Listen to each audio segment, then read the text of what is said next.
ตลาดมันกระบูดเริ่มแล้วพี่น้อง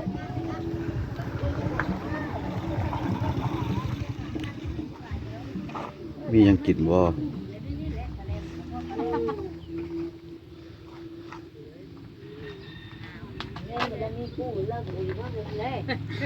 มุกไปมาบ่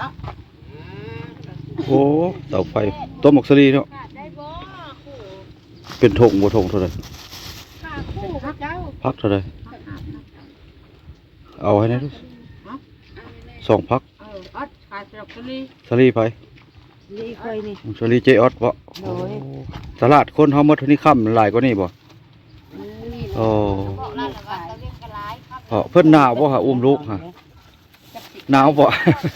ใครแต่ไกลเตาไฟเนาะไม่เท่าเนาะแนวมันเลยสำนี่โอ้กระแลมก็มีพี่น้องฮะแลมก็มีข้าวจีกระแลมก็มีหมด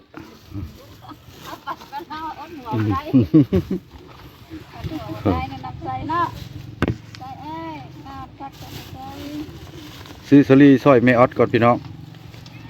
แม่อดแม่เอานี่50,000กีบหน่อยซื้อหมด50,000เพราะสิออกไปนะโดน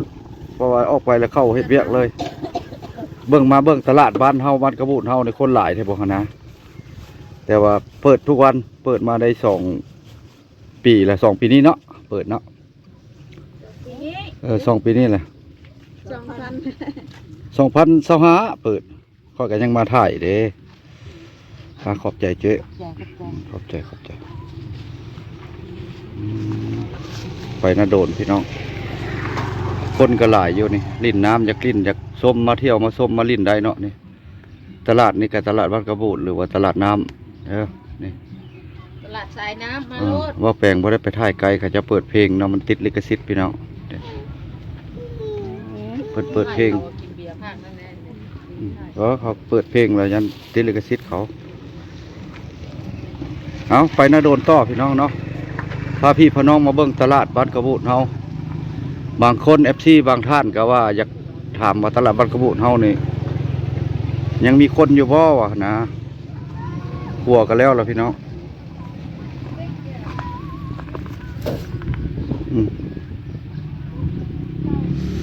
มื้อวานนี่บ่แปลงก็บ่ได้ลงคลิปพี่น้องตูบนี่ก็ว่างหลายแต่ว่าช่วงนี้มันเพิ่นไปเฮ็ดน้ำมันเนาะเพราะว่าเพิ่นบ่ได้ลงมาว่าสิไปเยี่ยมหมอแคนก็บ่ได้ไปเนาะพี่น้องเพราะมื้อหน้าจังสิไปถ่ายให้เบิ่งเนาะหมอแคนบ่บ่แปลงไปถ่ายให้แล้วไปกันต่อบัดนี้พี่น้อง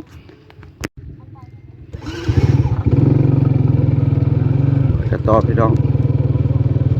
ไปเจอกันอยู่หน้าโดน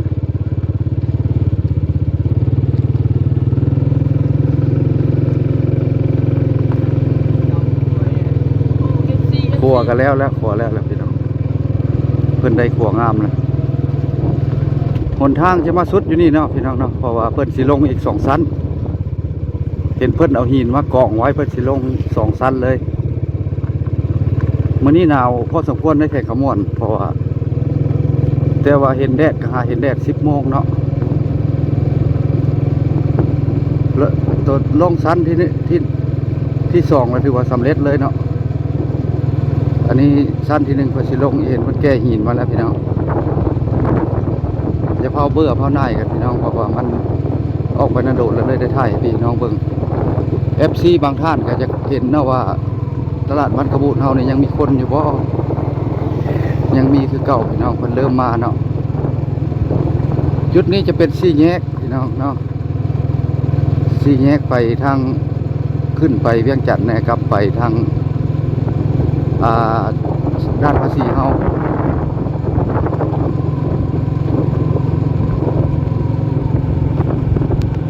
ไปนี่แล้วสิได้เลี้ยวซ้ายพี่น้องให้เลี้ยวซ้ายนี่ให้เลี้ยวซ้ายออกไปนะโดนไปเบิ่งก่อนเพิ่นซ่อมโทรทัศน์เนาะเพราะว่าได้นัดกับเพิ่นแล้ว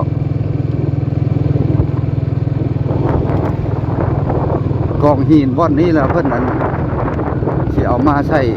อย่างซ้ำสั้นที่สองเนาะเดี๋ยวเพิ่นกองไว้อยู่ทางหน้าน่ะ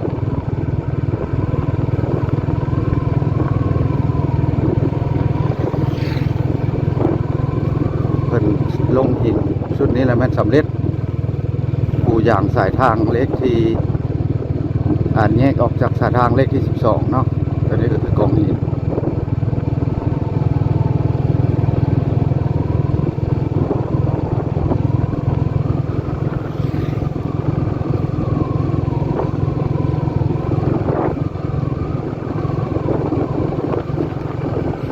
ไปขับส้มกันต่อเนาะไหลเลยพี่น้องคนไหลเลย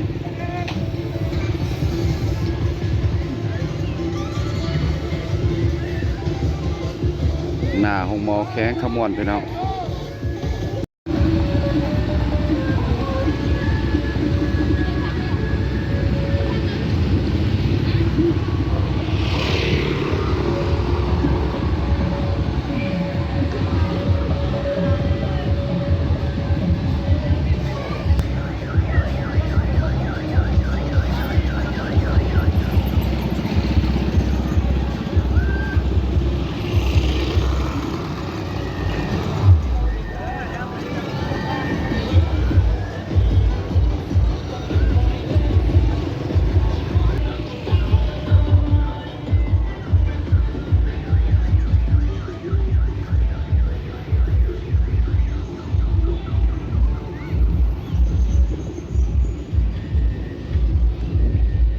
ลายเลยพี่น้อง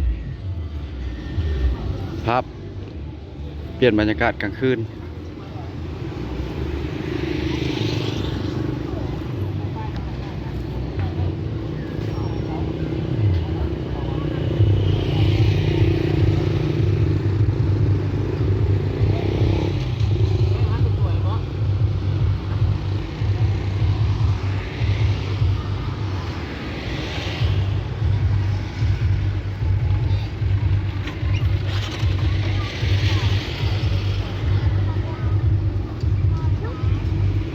อันนี้จะเป็นประตูทางเข้าของหมอแขกขมวนได้ไปพี่น้อง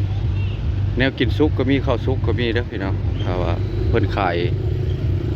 กันตลอด24ชั่วโมงพุ่นล่ะพี่น้องเนาะ